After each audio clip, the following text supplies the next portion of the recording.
Geometry का question है, क्रमशः O1 और O2 केंद्र वाले दो वृत्त जो एक दूसरे को बाह्य रूप से बिंदु A पर स्पर्श करते हैं कि उभयनिष्ठ अनुस्पर्शी रेखा PQ है। इन वृत्तों की त्रिज्याएं क्रमशः 11 सेंटीमीटर और 4 सेंटीमीटर है। तो PQ की लंबाई ज्ञात कीजिए। राइट, कह रहा है PQ is a direct common tangent of to circles.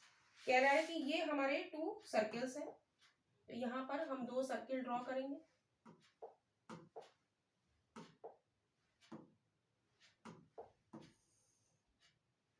ये हमारे दो सर्किल है।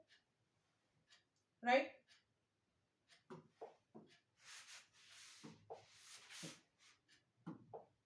तो ये दो सर्किल है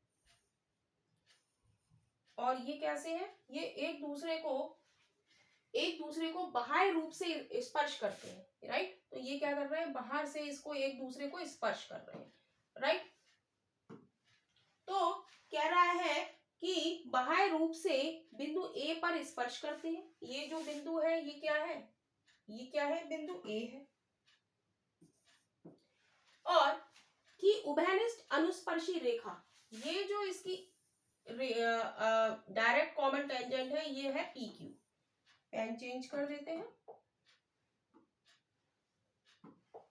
P और Q क्या है, डायरेक्ट कॉमन टेंजेंट है कह रहा है। और इसका केंद्र क्या है, O1 है और इसका क्या है, O2 है। और कह रहा है त्रिज्याएं कितनी है, इसकी त्रिज्या कितनी है 4 सेंटीमीटर और इसकी रेडियस कितनी है 11 सेंटीमीटर।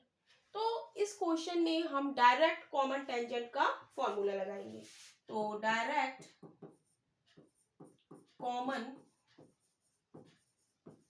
टेंजेंट का फॉर्मूला क्या होता है, 2√R1 R2। राइट, डायग्राम बनाने की हमें कोई जरूरत नहीं है, हमने समझाने के लिए आपको बनाया है। तो हम डायरेक्ट फॉर्मूला लगाएंगे 2√R1 R2। R1 कितनी है 4, R2 कितनी है 11।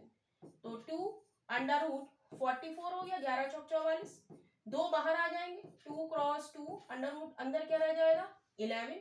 तो क्या हो जाएगा 4√11, यानी कि option D is right option हो जाएगा।